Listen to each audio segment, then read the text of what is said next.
Have the conversation. You cannot be afraid to talk to your partner about providing you with a sexual pleasure. Because if you are, then maybe you shouldn't be having sex with that person.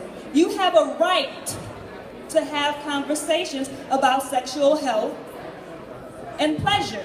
And I say health because you need to know if all of your past partners' sexual experiences have been protected experiences. Were they using condoms? Were they using dental dams? You need to know this information in order to keep yourself safer. I'm not talking about, you don't really necessarily need to know how many partners they had in the past, because they're probably not going to be honest with you anyway, because they don't want to send you running for the hills. But you do need to be able to say, have you been tested for HIV and other sexually transmitted infections? Great, you have. Did you go back and get your results? Because I test people all the time, but they don't necessarily come back. That's the piece. Great, you did. Can I see your results? What were they? Oh, you did have a sexually transmitted infection in the past? Did you get it treated?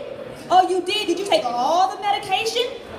Because sometimes we won't take all, we don't maintain medical adherence. I know I'm not the only one who had a cold before and didn't take all my antibiotics. But what happens when you don't do that, when you fail to take all your antibiotics, you can build up a resistance to the medication, and it won't work for you any longer. That's why we have so many strands of untreatable strand of gonorrhea right now, uncurable strand rather.